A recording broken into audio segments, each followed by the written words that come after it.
জন্য অনেকে aloe vera gel use করে, তো আমি এখন ইউজ করি।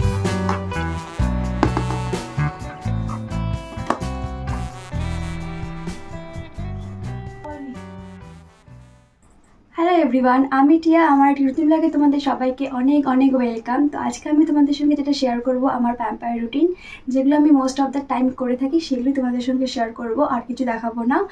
যেমন এর মধ্যে অনেক কিছু স্কিপ হয়ে যাবে, যেমন ফেস প্যাক করা, স্ক্রাবার করা, সব কিছু স্কিপ হয়ে যাবে, কারণ আমি যেহেতু আজকে ফেসিয়ালটা করব, তো যেহেতু ফেসিয়াল করব তার জন্য তো আমি আর ওগুলো করতে পারবো না, তার জন্য ওগুলো স্কিপ হয়ে গেছে। তোমরা যদি আলাদা করে আমার ভিডিও চাও স্কিন কেয়ার কিংবা হেয়ার কেয়ার, তাহলে এই ভিডিওর কমেন্টসে জানিও, আমি অবশ্যই তোমাদের সঙ্গে শেয়ার করব। তো এখন ভিডিওটা দেখতে থাকো। তো আমি আমার এই ফেসিয়াল যে হেয়ারগুলো আছে সেটা রিমুভ করার জন্য আমি ইউজ করছি এই দুটো রেজার। এটা দিয়ে আমি মুখের যত সমস্ত লোম আছে, অ্যাকচুয়ালি ফেসিয়াল হেয়ার, সেটাকে পরিষ্কার করে থাকি। আর এই আইব্রোগুলোকে পরিষ্কার করার জন্য আমি ইউজ করে থাকি এই সর্নাটা। এই সর্না দিয়ে আমি ভুরুর যে বেশি বেশি যেগুলো বেরোয় লোমগুলো, সেগুলো আমি পরিষ্কার করে থাকি। আর বেসিক্যালি আমি না পার্লারেও করি, কিন্তু পার্লারে খুব কম করি। যখন খুব বড় হয়ে যায়, অনেকটা হয়ে যায়, তখনই একমাত্র গিয়ে আমি পার্লারে করি। আর তাছাড়া প্রত্যেক মাসে মাসে যখন অল্প একটু করে বের হয়, এক দুটো বা কয়েকটা করে বের হয়, তখন আমি এটা দিয়ে পরিষ্কার করে থাকি, যেটা আমার খুব ভালো লাগে এটাতে করতে। আর তারপরে নিচ্ছি আমি এই কাঁচিটা, বড় বড় যেগুলো হয় এখান দিয়ে বেরোয় সেগুলোতে কেটে দিই, আর যেগুলো সাইডে বেরোয় সেগুলোতে করি। আর যখন পরিষ্কার হয় না, তখন এটা প্রয়োজন হয় পরিষ্কার করতে আর কি। তো আমি এখন করব।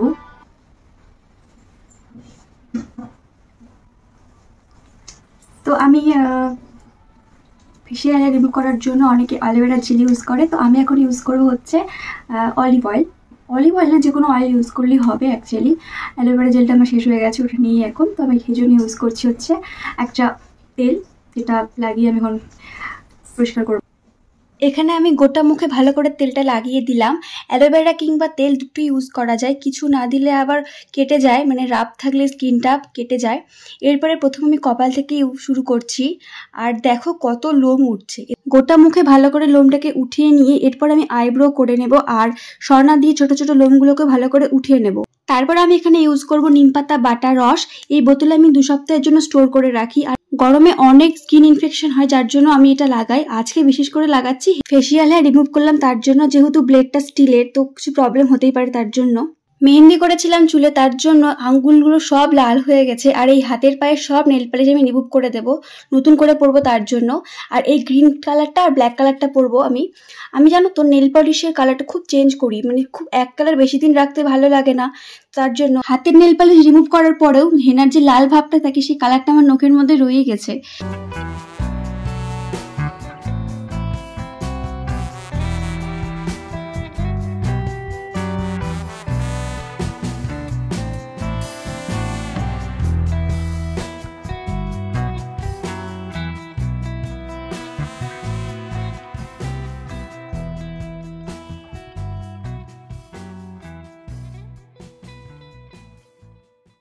নীল পালিশ পরা আমার কমপ্লিট হয়ে গেছে। এবার আমি শুরু করছি ফেসিয়ালটা। ফেসিয়াল আমি 4 থেকে 5 মাস পর পর করে থাকি বাড়িতেই। এখানে 6টা স্টেপ আছে। প্রথমে আমি প্লেন জল দিয়ে মুখটাকে ভালো করে রুমাল দিয়ে মুছে নেব। এরপর আমি শুরু করব ফেসিয়ালটা। স্কিন কেয়ার করতে আমার ভীষণ ভালো লাগে, ডে কিংবা নাইটে যেটাই বলো, ভীষণই ভালো লাগে আমার স্কিন কেয়ার। বিশেষ করে নতুন নতুন প্রোডাক্ট ইউজ করতে খুবই ভালো লাগে। সেটা কার না ভালো লাগে বলো তো, দারুণই লাগে।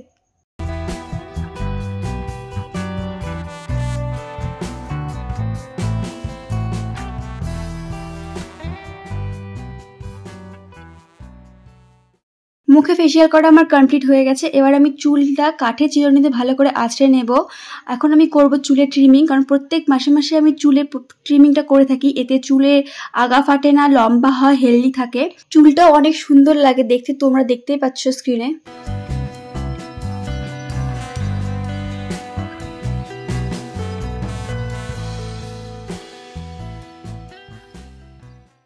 অ্যাকচুয়ালি একটা ভিডিওর মধ্যেই আমি সমস্ত ভিডিও দেখাচ্ছি, তার জন্য একটু প্রবলেম হতে পারে যে পরপর সব কিছু করছি, তাই জন্য। তো শ্যাম্পু করার দিন আমার কালকে, আমি সপ্তাহে 1 দিন করে শ্যাম্পু করি, আর সপ্তাহে 2 থেকে 3 দিন আমি হেয়ার অয়েলিং করি। তো আজকে সেটারই দিন চলে এসছে, তো সেটা আমি করছি। তার জন্য আমি ইউজ করছি ইন্দুলেখা, কোনো পেড প্রমোশন ভিডিও না এটা। সো অল্প করেই দেবো, বেশি দেবো না, কারণ এই সপ্তাহে আমার দুবার হয়ে গেছে অলরেডি তেল দেওয়া।